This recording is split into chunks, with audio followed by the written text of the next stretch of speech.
Hi ಸ್ನೇಹಿತರೆ, ತಮ್ಮೆಲ್ಲರಿಗೂ ಕೂಡ ಸಾಧನ ಅಕಾಡೆಮಿಗೆ ಹೃದಯಪೂರ್ವಕವಾಗಿರ್ತಕ್ಕಂತಹ ಸ್ವಾಗತ ಸ್ನೇಹಿತರೆ. ಸ್ನೇಹಿತರೆ, ಇವತ್ತೊಂದು ಬ್ಯೂಟಿಫುಲ್ ಆಗಿರ್ತಕ್ಕಂಥ ಕಾನ್ಸೆಪ್ಟ್, ಬಣ್ಣ ಬಣ್ಣದ ಲೋಕದಲ್ಲಿ ಈ ಬಣ್ಣ ಬಣ್ಣದ ಹೂಗಳ ನಡುವೆ ಯಾವ ರೀತಿಯ ಲೈಂಗಿಕ ರೀತಿಯ ಸಂತಾನೋತ್ಪತ್ತಿ ನಡೆಯುತ್ತೆ ಅಂತಕ್ಕಂಥ ಒಂದು ಬ್ಯೂಟಿಫುಲ್ ಕಾನ್ಸೆಪ್ಟನ್ನು ನಾನು ನಿಮ್ಮ ಜೊತೆಗೆ ಚರ್ಚೆ ಮಾಡ್ತೀನಿ ಸ್ನೇಹಿತರೆ. ಸ್ನೇಹಿತರೆ, ಈ ಜೀವಿಗಳು ಅಂದಾಗ ಈ ಜೀವಿಗಳನ್ನು ಎರಡು ರೀತಿಯಲ್ಲಿ ವರ್ಗೀಕರಣ ಮಾಡ್ಕೊಳ್ತೀವಿ ನಾವು. ಒಂದು ಕೆಳವರ್ಗದ ಜೀವಿಗಳು, ಇನ್ನೊಂದು ಮೇಲ್ವರ್ಗದ ಜೀವಿಗಳು ಅಂತ. ಸಾಮಾನ್ಯವಾಗಿ ಕೆಳವರ್ಗದ ಜೀವಿಗಳಲ್ಲಿ ಸಂತಾನೋತ್ಪತ್ತಿನೇ ಬೇರೆ ಇರುತ್ತೆ, ಮೇಲ್ವರ್ಗದ ಜೀವಿಗಳಲ್ಲಿ ಸಂತಾನೋತ್ಪತ್ತಿನೇ ಬೇರೆ ಇರುತ್ತೆ. ಈ ಮೇಲ್ವರ್ಗದ ಜೀವಿಗಳಲ್ಲಿ ಪ್ರಾಣಿಗಳಲ್ಲಿ ಸಂತಾನೋತ್ಪತ್ತಿನೇ ಬೇರೆ ಥರ ಇರುತ್ತೆ, ಸಸ್ಯಗಳಲ್ಲಿ ಸಂತಾನೋತ್ಪತ್ತಿನೇ ಬೇರೆ ಥರ ಇರುತ್ತೆ. ಅದರಲ್ಲೂ ಕೂಡ ಪ್ರಾಣಿಗಳಲ್ಲೂ ಕೂಡ ಲೈಂಗಿಕ ರೀತಿಯ ಸಂತಾನೋತ್ಪತ್ತಿ ನಡೆಯುತ್ತೆ. ಅದನ್ನು ಹಿಂದಿನ ವಿಡಿಯೋದಲ್ಲಿ ಹೇಳಿದ್ದೀನಿ ಸ್ನೇಹಿತರೆ. ಅದನ್ನೇ ತಗೊಂಡು ನಾನು ಸಸ್ಯಗಳಲ್ಲೂ ಕೂಡ ಅದೇ ರೀತಿಯ ಲೈಂಗಿಕ ರೀತಿಯ ಸಂತಾನೋತ್ಪತ್ತಿ ನಡೆಯುತ್ತಾ ಅಂತಕ್ಕಂಥ ಒಂದು ಬ್ಯೂಟಿಫುಲ್ ಆಗಿರ್ತಕ್ಕಂಥ ಪರಿಕಲ್ಪನೆಯನ್ನು ಯಾವುದೇ ಕಾಂಪಿಟೇಟಿವ್ ಎಕ್ಸಾಮ್ಗಳಿಗೆ ನಿಮಗೆ ಯಾವುದೇ ಪ್ರಶ್ನೆಗಳು ಬರಲಿ ಸುಲಭವಾಗಿ ಟಿಕ್ ಮಾಡ್ಬೋದು ಅನ್ನೋ ಒಂದು ಮೈಂಡ್ ಮ್ಯಾಪನ್ನು ಮಾಡಿಕೊಂಡು ಈ ಬ್ಯೂಟಿಫುಲ್ ಆಗಿರ್ತಕ್ಕಂಥ ಕ್ಲಾಸನ್ನು ಸ್ಟಾರ್ಟ್ ಮಾಡ್ತೀನಿ ಸ್ನೇಹಿತರೆ. ಆಲ್ರೆಡಿ ನಾನು ಹೇಳಿದ ಹಾಗೆ ಸಸ್ಯಗಳಲ್ಲೂ ಕೂಡ ಸಂತಾನೋತ್ಪತ್ತಿ ನಡೆಯುತ್ತೆ, ಅಲೈಂಗಿಕ ರೀತಿಯ ಸಂತಾನೋತ್ಪತ್ತಿಯೂ ನಡೆಯುತ್ತೆ, ಲೈಂಗಿಕ ರೀತಿಯ ಸಂತಾನೋತ್ಪತ್ತಿಯೂ ಕೂಡ ನಡೆಯುತ್ತೆ. ನಾವು ಪ್ರಮುಖವಾಗಿ ಈ ವಿಡಿಯೋದಲ್ಲಿ ಸಸ್ಯಗಳಲ್ಲಿ ಲೈಂಗಿಕ ರೀತಿಯ ಸಂತಾನೋತ್ಪತ್ತಿ ಹೇಗೆ ನಡೆಯುತ್ತೆ ಅಂತಕ್ಕಂಥ ಪರಿಕಲ್ಪನೆಯನ್ನು ಏನು ಮಾಡ್ತೀವಿ, ಚರ್ಚೆ ಮಾಡ್ತೀವಿ ಸ್ನೇಹಿತರೆ. ಹಾಗಾದರೆ ಪ್ರಾರಂಭದಲ್ಲಿ ಸಸ್ಯಗಳಲ್ಲಿ ಲೈಂಗಿಕ ರೀತಿಯ ಸಂತಾನೋತ್ಪತ್ತಿಯನ್ನು ನಡೆಸ್ತಕ್ಕಂಥ ಭಾಗ ಯಾವುದು ಅಂತ ಕೇಳಿದ್ರೆ, ಸ್ಟಾರ್ಟಿಂಗ್ ಹಾಡಲ್ಲೇ ಹೇಳಿದ್ದೀನಿ ನಾನು, ದಟ್ ಈಸ್ ಹೂವು. ಆ ಹೂವನ್ನು ನಾವೆಲ್ಲರೂ ಕೂಡ ಬ್ಯೂಟಿಫುಲ್ಲಾಗಿ ನೋಡಿದ್ದೀವಿ ಸ್ನೇಹಿತರೆ. ಈ ಹೂವು ಈ ಫ್ಲವರ್ ಏನಿದೆ, ಇದು ಸಸ್ಯಗಳಲ್ಲಿ ಲೈಂಗಿಕ ರೀತಿಯ ಸಂತಾನೋತ್ಪತ್ತಿಯ ಭಾಗ. ಸರ್, ನೀವು ಹಿಂದಿನ ಮಾನವನಲ್ಲಿ ನಡೀತಕ್ಕಂಥ ಸಂತಾನೋತ್ಪತ್ತಿಯಲ್ಲಿ ಈ ಲೈಂಗಿಕ ಅಂತಕ್ಕಂಥ ಪದ ಬರುತ್ತೆ ಅಂದಮೇಲೆ ಅಲ್ಲಿ ಗಂಡು ಇರಬೇಕು, ಹೆಣ್ಣು ಇರಬೇಕು. ಸರ್, ಹಾಗಾದರೆ ಸಸ್ಯಗಳಲ್ಲಿ ಗಂಡು ಇದೆಯಾ, ಸಸ್ಯಗಳಲ್ಲಿ ಹೆಣ್ಣು ಇದೆಯಾ, ಇವೆಲ್ಲ ಯೋಚನೆಗಳು ಈ ವಿಡಿಯೋದ ಪ್ರಾರಂಭದಲ್ಲೇ ಬಂದಿರ್ಬೋದು ನಿಮಗೆ. ಅದನ್ನೆಲ್ಲ ನಾನು ನಿಮಗೆ ಉದಾಹರಣೆ ಸಹಿತ ಬಣ್ಣ ಬಣ್ಣದ ಹೂಗಳ ಚಿತ್ರಗಳನ್ನು ಕೊಡ್ತಾ ಎಕ್ಸ್ಪ್ಲನೇಷನ್ ಮಾಡ್ತಾ ಬರ್ತೀನಿ ಸ್ನೇಹಿತರೆ. ಫಸ್ಟ್ ನಿಮ್ಮ ತಲೆಯಲ್ಲಿ ಇರಲಿ, ಈ ಕೆಳಗಿನವುಗಳಲ್ಲಿ ಸಂತಾನೋತ್ಪತ್ತಿ ಅಂದರೆ ಸಸ್ಯಗಳ ಸಂತಾನೋತ್ಪತ್ತಿಯ ಭಾಗ, ಆವಾಗ ಬೇರೆ ಬೇರೆ ಆಪ್ಷನ್ಸ್ ಬಂದುಬಿಡುತ್ತೆ. ಸಸ್ಯಗಳ ಲೈಂಗಿಕ ರೀತಿಯ ಸಂತಾನೋತ್ಪತ್ತಿ ಭಾಗ, ಸೆಕ್ಶುವಲ್ ರಿಪ್ರೊಡಕ್ಷನ್ ಪಾರ್ಟ್ ಅಂತ ಏನಾದ್ರು ಕೇಳಿದ್ರೆ ದಟ್ ಈಸ್ ದ ಫ್ಲವರ್ ಅಂತ ಹೇಳ್ತಾ ಈ ಬ್ಯೂಟಿಫುಲ್ ಟಾಪಿಕಿಗೆ ಎಂಟ್ರಿ ಆಗ್ತೀನಿ ಸ್ನೇಹಿತರೆ. ಹಾಗಾದರೆ ಕಾಂಪಿಟೇಟಿವ್ ಎಕ್ಸಾಮಲ್ಲಿ ಪ್ರಶ್ನೆ ಬರ್ಬೋದು, ಪುಷ್ಪ ಮಂಜರಿ ಇನ್ಫ್ಲೋರ್ಸನ್ಸ್ ಅಂದರೆ ಏನು? ಏನಿಲ್ಲ ನೋಡಿ, ಕೆಲವೊಂದು ಸಸ್ಯಗಳಲ್ಲಿ ಹೂಗಳು ಸಿಂಗಲ್ ಆಗಿರುತ್ತೆ, ಕೆಲವೊಂದು ಸಸ್ಯಗಳ ಹರೆಗಳಲ್ಲಿ ಗುಂಪು ಹೂಗಳು ಇರುತ್ತೆ. ಹಾಗಾದರೆ ಆ ಗುಂಪು ಹೂಗಳನ್ನು ಹೊಂದಿರತಕ್ಕಂಥ ಆ ಸಸ್ಯದ ವಿಶೇಷವಾಗಿರ್ತಕ್ಕಂಥ ಕೊಂಬೆ ಅಥವಾ ವಿಶೇಷವಾಗಿರ್ತಕ್ಕಂಥ ರೆಂಬೆ ಅಥವಾ ಪಕ್ಕ ಲೋಕಲ್ಲ, ಈ ಗುಂಪು ಹೂಗಳನ್ನು ಹೊಂದಿರತಕ್ಕಂತಹ ಆ ಸಸ್ಯಗಳಲ್ಲಿ ಕಂಡು ಬರ್ತಕ್ಕಂಥ ವಿಶೇಷವಾಗಿರ್ತಕ್ಕಂಥ ಹರೆಗೆ ನಾವೇನಂತ ಕರಿತೀವಿ, ಪುಷ್ಪ ಮಂಜರಿ ಅಂತ ಕರಿತೀವಿ ಸ್ನೇಹಿತರೆ. ಈ ಪುಷ್ಪ ಮಂಜರಿಯಲ್ಲಿ ಪ್ರಮುಖವಾಗಿ ಎರಡು ವಿಧಗಳು ಬರುತ್ತೆ. ಒಂದು ರೆಸಿಮೋಸ್ ರೀತಿಯ ಪುಷ್ಪ ಮಂಜರಿ, ಇನ್ನೊಂದು ಸೈಮೋಸ್ ರೀತಿಯ ಪುಷ್ಪ ಮಂಜರಿ. ಸರ್, ಈ ರೆಸಿಮೋಸ್ ಮತ್ತು ಸೈಮೋಸ್ ಹೇಗೆ ಐಡೆಂಟಿಫೈ ಮಾಡಬೇಕು ಸರ್? ಏನಿಲ್ಲ, ಈ ರೆಸಿಮೋಸ್ ಅಂದರೆ ಏನೋ ಈ ಪುಷ್ಪ ಮಂಜರಿ ಏನಿರುತ್ತಲ್ವಾ, ಏನು ಈ ಹೂಗಳು ಗೊಂಚಲಿರುತ್ತಲ್ವಾ, ಆ ಗೊಂಚಲಲ್ಲಿ ಮಧ್ಯ ಒಂದು ಆ ಹೂವಿನ ಆಕ್ಸಿಸ್ ಇರುತ್ತೆ. ಆ ಮಧ್ಯ ಒಂದು ಸಣ್ಣ ತೆಳುವಾಗಿರ್ತಕ್ಕಂಥ ಹರೆ ಇರುತ್ತಲ್ವ, ಆ ಹರೆಯ ತುದಿಯ ಮೇಲೆ ಹೂ ಇಲ್ಲ ಅಂದರೆ ಅದು ರೆಸಿಮೋಸ್ ರೀತಿಯ ಪುಷ್ಪ ಮಂಜರಿ. ಏನದು ಮೇನ್ ಆಕ್ಸಿಸ್ ಇದೆ, ಆ ಮೇನ್ ಆಕ್ಸಿಸ್ನ ಮೇಲೆ ಹೂ ಇತ್ತು ಅಂದರೆ ಅದಕ್ಕೆ ನಾವೇನಂತ ಕರಿತೀವಿ ಅಂದರೆ ಸೈಮೋಸ್ ರೀತಿಯ ಪುಷ್ಪ ಮಂಜರಿ. ಅರ್ಥ ಆಯಿತು ಸಾರ್? ನೋಡಿ, ಇಷ್ಟೆಲ್ಲ ಕಲ್ತ ಮೇಲೆ ಸ್ವಲ್ಪ ನಾವು ಜಿಕೆಗೂ ಕೂಡ ಎಂಟ್ರಿ ಆಗಬೇಕು. ಹಾಗೆ ಈ ಜಗತ್ತಲ್ಲೇ ಅತ್ಯಂತ ಚಿಕ್ಕ ಹೂ ಯಾವುದು? ಅನೇಕ ಸಾರಿ ಕಾಂಪಿಟೇಟಿವ್ ಎಕ್ಸಾಮಲ್ಲಿ ಪ್ರಶ್ನೆ ಬಂದಿದೆ. ಹಾಗಾದ್ರೆ ನಮ್ಮ ವರ್ಲ್ಡಲ್ಲೇ ಸ್ಮಾಲೆಸ್ಟ್ ಫ್ಲವರ್ ಯಾವುದು ಅಂತ ಕೇಳಿದರೆ that is water mill and ಊಲ್ಫಿಯಾ ಅಂತಲೂ ಕೂಡ ಕರಿತೀವಿ ಸ್ನೇಹಿತರೆ. ಇದು ಇಡೀ ಜಗತ್ತಿನ ತುಂಬ ಎಲ್ಲ ಕಡೆಯೂ ಕೂಡ ಈ ಸಸ್ಯದ ಈ ಹೂಗಳು ಕಂಡು ಬರುತ್ತೆ ಸ್ನೇಹಿತರೆ. ಅದಾದ ನಂತರ ಜಗತ್ತಲ್ಲೇ ಅತ್ಯಂತ ದೊಡ್ಡ ಹೂ ಯಾವುದು? ಲಾರ್ಜೆಸ್ಟ್ ಫ್ಲವರ್ ಇನ್ ವರ್ಲ್ಡ್ ಅಂತ. ಸ್ನೇಹಿತರೆ, ಅನೇಕ ಸತಿ ಕಾಂಪಿಟೇಟಿವ್ ಎಕ್ಸಾಮಲ್ಲಿ ಬಂದಿರತಕ್ಕಂಥ ಪ್ರಶ್ನೆ ದಟ್ ಇಸ್ ರ್ಯಾಫ್ಲೇಶಿಯಾ. ಇದು ನಮ್ಮ ಜಗತ್ತಲ್ಲೇ ಕಂಡು ಬರ್ತಕ್ಕಂತಹ ಅತ್ಯಂತ ದೊಡ್ಡ ಹೂವು ಸ್ನೇಹಿತರೆ. ಇದು ಅತಿ ಹೆಚ್ಚಿನ ಪ್ರಮಾಣದಲ್ಲಿ ಎಲ್ಲಿ ಕಂಡು ಬರುತ್ತೆ ಅಂದರೆ ಇಂಡೋನೇಷ್ಯಾದಲ್ಲಿ ಕಂಡು ಬರುತ್ತೆ. ನೆಕ್ಸ್ಟ್ ಈ ಹೂಗಳಿಗೆ ಸಂಬಂಧಪಟ್ಟಂಥ ಈ ಪ್ರಶ್ನೆಗಳು ಕೂಡ ಕಾಂಪಿಟೇಟಿವ್ ಎಕ್ಸಾಮಲ್ಲಿ ಅರೈಸ್ ಆಗ್ಬೋದು. ಸಾಮಾನ್ಯವಾಗಿ ಮಾನೋಕಾರ್ಪಿಕ್ ಸಸ್ಯಗಳು ಅಂದರೆ ಏನು, ಪಾಲಿಕಾರ್ಪಿಕ್ ಸಸ್ಯಗಳು ಅಂದರೆ ಏನು, ಈ ಸಸ್ಯಗಳ ಜೀವಿತ ಅವಧಿ ಇದೆಯಲ್ವಾ, ಆ ಸಸ್ಯಗಳ ಜೀವಿತ ಅವಧಿಯಲ್ಲಿ ಒಂದು ಸಾರಿ ಹೂವನ್ನು ಬಿಟ್ಟು ತನ್ನ ಜೀವಿತ ಅವಧಿಯನ್ನು ಕೊನೆಗೊಳಿಸ್ತಕ್ಕಂತಹ ಸಸ್ಯಗಳಿಗೆ ನಾವೇನಂತ ಕರಿತೀವಿ ಅಂದರೆ ಮಾನೋಕಾರ್ಪಿಕ್ ಸಸ್ಯಗಳು ಅಂತ ಕರಿತೀವಿ. ಈಗ ಸಾಮಾನ್ಯವಾಗಿ ಈ ಬಿದಿರು ನೋಡಿದ್ವಿ ನಾವು, ಅತ್ಯಂತ ಎತ್ತರವಾಗಿ ಬೆಳೆಯುವ ಹುಲ್ಲು ಯಾವುದು ಅಂತ ಕೇಳಿದ್ರೆ ಬಿದಿರು ಅಂತ ಕರಿತೀವಿ. ಈ ಬಿದಿರು 80 ರಿಂದ 90 ವರ್ಷ ಬದುಕತ್ತೆ ಸ್ನೇಹಿತರೆ. ಆದರೆ ತನ್ನ ಜೀವಿತ ಅವಧಿಯಲ್ಲಿ ಒಂದು ಸಾರಿ ಹೂ ಬಿಡತ್ತೆ. ಹೂ ಬಿಟ್ಟ ನಂತರ ಆ ಇಡೀ ಬಿದಿರಿನ ಪೆಳೆ ಏನಾಗ್ಬಿಡತ್ತೆ, ಡೈ ಅಂದರೆ ನಾಶವಾಗಿ ಹೋಗ್ಬಿಡತ್ತೆ. ಒಂದು ಸಾರಿ ಹೂ ಬಿಟ್ಟು ನಾಶವಾಗ್ತಕ್ಕಂತಹ ಸಸ್ಯಗಳಿಗೆ ನಾವೇನಂತ ಕರಿತೀವಿ, ಮಾನೋಕಾರ್ಪಿಕ್ ಸಸ್ಯಗಳು ಅಂತ ಕರಿತೀವಿ. ಸರ್ ಸೆಕೆಂಡ್ ನನಗೆ ಅರ್ಥ ಆಯಿತು ಸರ್. ಪಾಲಿಕಾರ್ಪಿಕ್ ಸಸ್ಯಗಳು ಅಂದರೆ ತನ್ನ ಜೀವಿತ ಅವಧಿಯಲ್ಲಿ ಅನೇಕ ಸಾರಿ ಹೂಗಳನ್ನು ಬೆಳೆಸ್ಕೊಳ್ಳುತ್ತೆ, ಆ ಹೂಗಳನ್ನು ಉದುರಿಸ್ಕೊಳ್ಳುತ್ತೆ ಮತ್ತು ಬೆಳೆಸ್ಕೊಳ್ಳುತ್ತೆ ಮತ್ತು ಉದುರಿಸ್ಕೊಳ್ಳುತ್ತೆ. ಈ ಥರ ತನ್ನ ಜೀವಿತ ಅವಧಿಯಲ್ಲಿ ಅನೇಕ ಸಾರಿ ಹೂಗಳನ್ನು ಬೆಳೆಸ್ಕೊಂಡು ಉದುರಿಸ್ಕೊಂಡು ಬೆಳೀತಕ್ಕಂತಹ ಸಸ್ಯಗಳಿಗೆ ನಾವೇನಂತ ಕರಿತೀವಿ, ಪಾಲಿಕಾರ್ಪಿಕ್ ಸಸ್ಯಗಳು ಅಂತ ಕರಿತೀವಿ ಸ್ನೇಹಿತರೆ. ಈ ಕೆಳಗಿನಗಳಲ್ಲಿ ಮಾನೋಕಾರ್ಪಿಕ್ ಸಸ್ಯ ಯಾವುದು, ಈ ಕೆಳಗಿನಗಳಲ್ಲಿ ಪಾಲಿಕಾರ್ಪಿಕ್ ಸಸ್ಯ ಯಾವುದು, ಅಥವಾ ಒಂದು ಸಾರಿ ಹೂ ಬಿಟ್ಟು ತನ್ನ ಜೀವಿತ ಅವಧಿಯನ್ನು ಕೊನೆಗೊಳಿಸುವ ಸಸ್ಯಗಳಿಗೆ ಏನೆಂದು ಕರೆಯುವರು, ಇವೆಲ್ಲ ಕಾಂಪಿಟೇಟಿವ್ ಎಕ್ಸಾಮಲ್ಲಿ ಬರ್ಬೋದು. ಎಕ್ಸಾಂಪಲ್ ಮ್ಯಾಂಗೋ ಇರ್ಬೋದು. ನೆಕ್ಸ್ಟ್ ಬೇರೆ ಬೇರೆ ಬೇರೆ ಬೇರೆ ಪ್ರಶ್ನೆಗಳು ಬರುತ್ತೆ. ಆಪ್ಷನ್ ಕೊಟ್ಟು ಇವುಗಳಲ್ಲಿ ಮಾನೋಕಾರ್ಪಿಕ್ ಸಸ್ಯ ಯಾವುದು ಅಂತಲೂ ಕೂಡ ಕಾಂಪಿಟೇಟಿವ್ ಎಕ್ಸಾಮಲ್ಲಿ ಪ್ರಶ್ನೆ ಬರ್ಬೋದು ಸ್ನೇಹಿತರೆ. ನೆಕ್ಸ್ಟ್ ಈ ಹೂಗಳನ್ನು ಬಿಡ್ತಾ ಹೋಗುತ್ತೆ. ಸೊ ಇದರ ಆಧಾರದ ಮೇಲೆ ಮತ್ತು ಆ ಸಸ್ಯಗಳ ಜೀವಿತ ಅವಧಿಯ ಆಧಾರದ ಮೇಲೆ ಮತ್ತು ಆ ಸಸ್ಯಗಳ ಜೀವನ ಚಕ್ರದ ಆಧಾರದ ಮೇಲೆ ಮತ್ತೆ ಸಸ್ಯಗಳನ್ನು 3 ರೀತಿಯಲ್ಲಿ ವರ್ಗೀಕರಣ ಮಾಡ್ಕೊಳ್ತೀವಿ ನಾವು. ಒಂದು ವಾರ್ಷಿಕ ಸಸ್ಯಗಳು ಅಂದರೆ annuals plants, next biennial plants and perennial plants ಅಂತ ಸ್ನೇಹಿತರೆ. ಅದರ ಹೆಸರಲ್ಲೇ ಇದೆ. ಆ್ಯನ್ಯುವಲ್ ಪ್ಲ್ಯಾಂಟ್ಸ್ ಅಂದರೆ ಒಂದು ಸಸ್ಯ ಮೊಳಕೆ ಹೊಡೆದು ನೆಕ್ಸ್ಟ್ ಅದು ಕಂಪ್ಲೀಟ್ ಬೆಳೆದು ಅದು ಫಲವನ್ನು ಕೊಟ್ಟು ಸಾಯಲಿಕ್ಕೆ 1 ವರ್ಷ ತಗೊಳುತ್ತೆ. ಹಾಗೆ 1 ವರ್ಷದಲ್ಲಿ ತನ್ನ ಜೀವಿತ ಅವಧಿಯನ್ನು ಕಂಪ್ಲೀಟ್ ಮಾಡ್ತಕ್ಕಂತಹ ಸಸ್ಯಗಳಿಗೆ ನಾವೇನಂತ ಕರಿತೀವಿ, ಆ್ಯನ್ಯುವಲ್ ಸಸ್ಯಗಳು ಅಂತ ಕರಿತೀವಿ. ದಟ್ ಈಸ್ ಮಾರಿಗೋಲ್ಡ್ ಇರ್ಬೋದು, ಈ ಕಾರ್ನ್ ಫ್ಲವರ್, ದಟ್ ಈಸ್ ಇವೆಲ್ಲ ಸಸ್ಯಗಳೇನಿದೆ ಈ ಸಸ್ಯಗಳಿಗೆ ನಾವು ಆ್ಯನ್ಯುವಲ್ ಸಸ್ಯಗಳು ಅಂತ ಕರಿತೀವಿ ಸ್ನೇಹಿತರೆ. ಸರ್ ಹಾಗಾದ್ರೆ ಬೈನಿಯಲ್ ಸಸ್ಯಗಳು ಅಂದ್ರೇನು? ಒಂದು ಸಸ್ಯ ಮೊಳಕೆ ಹೊಡೆದು 1 ವರ್ಷ ಕಂಪ್ಲೀಟ್ ತನ್ನ ವೆಜಿಟೇಟಿವ್ ಪಾರ್ಟ್ ಅಂದರೆ ತನ್ನ ಕಾಂಡ, ಎಲೆ ಅವುಗಳನ್ನೆಲ್ಲ ಬೆಳೆಸ್ಕೊಳ್ಳುತ್ತೆ.